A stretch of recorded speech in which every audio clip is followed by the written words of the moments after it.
If you suffer with tight trapezius muscles here at the top of your shoulders and or movement restriction in your neck, this is the video for you, because we're about to go over 2 simple techniques that can help to alleviate that tension and have you moving better than ever.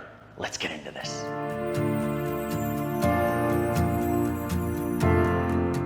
So the first technique is a direct stretch for the upper trapezius muscle here at the base of your neck. Now, the most important thing to keep in mind when performing this stretch is that in order to get the benefits from this movement, you need to make sure that you are effectively pinning down one end of that muscle. Now, in order to do that, what you're going to do, say I want to target this right trapezius muscle here. I'm going to take my right arm and reach it behind me just like this, almost like I'm touching my rear end on the opposite side of my body.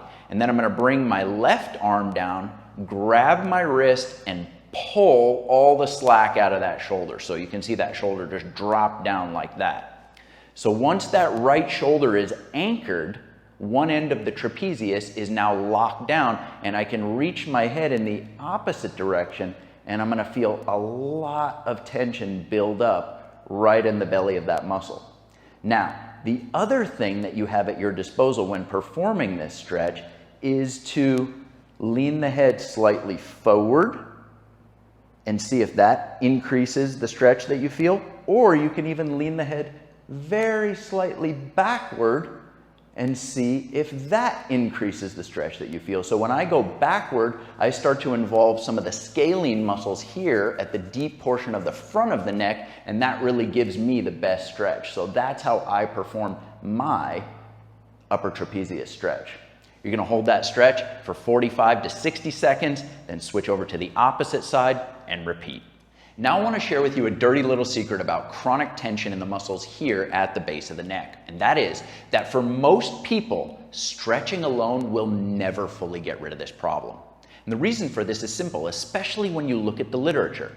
Take this study, for example, that found that a forward head position is directly linked with thickening, overdevelopment, and chronic tension in the trapezius muscles. In fact, these researchers even came up with a name for it. They called it cervical kyphosis upper trapezius sign. That's right. It turns out the body is putting the tension in those muscles for a very specific reason, and that reason is to support the head in a forward head position. You see, as the head pushes further and further away from its normal neutral position, where it's in line with the pull of gravity, and it starts shifting forward, it actually becomes heavier, in the same way that a dumbbell becomes heavier the further it moves away from my body, right? My bicep has to work a lot harder in this position than it does in this position to hold the dumbbell. Same thing with the head. So if the head stays out here, it means that your traps have to work harder to hold your head in that position. And so the only way to ever permanently get rid of the tension here in those muscles at the base of the neck is to restore normal head position. That's what we're going to go over in technique number 2.